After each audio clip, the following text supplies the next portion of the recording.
For millennia, we humans understood two basic things about work.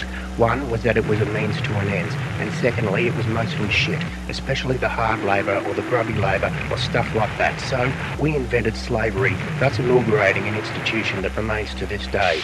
But a few centuries ago, something just as stupid happened. We invented the work ethic. The work ethic declared that work was an end in itself, that it was a noble and proper thing to do. Remarkable that anyone could believe something so obviously wrong, but it was mostly the idea of people who also believe that people don't actually die when we die. So they were ready to believe pretty much anything if the right people said it. In any case, like slavery, it's an institution that remains to this day. The only way the rich bastards who wanted to own everything could get poor buggers to work was to force them. So they did things like privatise land, which stopped poor buggers from doing their own hunting and fishing and foraging, and building machines that could replace loads of poor buggers doing the same job, and eventually forcing the poor buggers into the growing cities to pick and choose from them, and just leaving loads of them without any work and so without any money, and so with their fall. Unsurprisingly, the poor buggers got pissed off with this and launched class warfare against the rich bastards.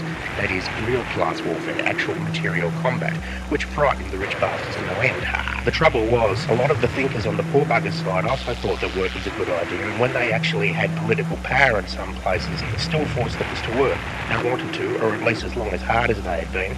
But all that happened in these so-called revolutions were one bunch of bastards was traded in for another bunch of bastards, not so much revolutions as elections with guns. And as a result of these enormous cock-ups, capitalism became the de facto one-world religion, and now work is seen as something so bloody wonderful everyone brags about how hard they do it. From old nongs crapping on about how tough they are for working every day, every hour, until they retire and drop dead from the shop of having nothing to do, to young nongs posting pictures of themselves on social media crapping on about grinding or hustling or whatever other stupid slang terms morons like those use because they're so stupid. It's almost as if saying that work sucks is understood as a given, but an unspoken one. People joke about it or complain about it, but hardly anyone seriously stands up and says, this sucks, we need something better, because no one can imagine anything better. Everyone's too shell-shocked and defeated by this worthless culture coming from this wretched society to even chance a go at imagining what something better would actually be like. The best people can do now is play catch-up to the rights and conditions that they've had stripped away from them in the whirlwind holocaust of class warfare the rich bastards launched against the rest of us in the 1980s. In the briefest amount of time, we squandered the benefits of the post-World War II boom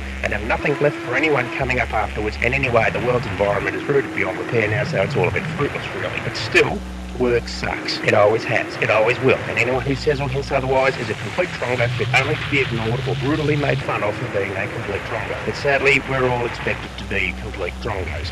We're all expected to want to work. When we go to job interviews and we're asked why do we want to work there, we're expected to lie instead of saying, of course I don't want to work here. What kind of fucker would want to work here or bloody anywhere? I'm just here because I have to be, you conniving shit cunt. We're actually expected to have a passion for things like retail or great customer service, as if anyone who isn't intellectually challenged would be delighted to the point of ecstasy to ask someone if they'd like to supersize their disgusting lolly water drink or direct them to the white goods section. And look at all the people who have jobs.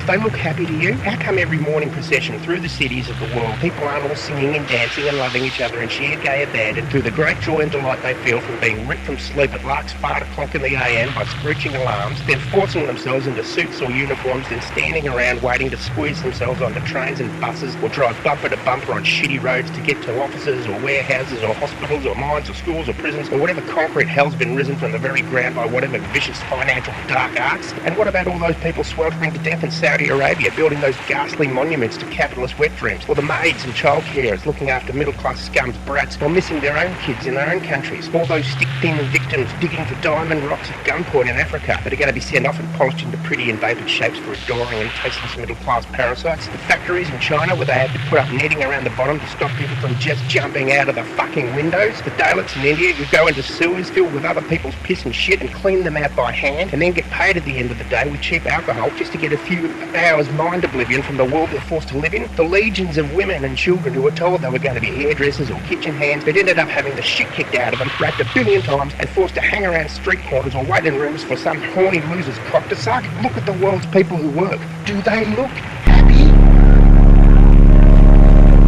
It's also transparently bullshit, just like the religious maniacs of old. We all go along with it because, let's face it, we're all idiots. We're all thrown in the towel when it comes to improving things, and why not? How many times have we been defeated? Every single revolution ended in complete failure. Every reform has either been taken away or is being taken away. We've emerged into a world in which new generations will know nothing but blind, brutal labour, either scavenging for scraps and scrap heaps, or lowering themselves bodily into sewers, or scrapping what nutrition they can out of degraded soil, or witlessly screwing millions of mobile phones together, or trying to escape from burning warehouses, or saying have a great day to other wage slaves, even though no one is having a great day and no one is ever going to have a great day again. The dignity of labour is on all of us, and it sucks.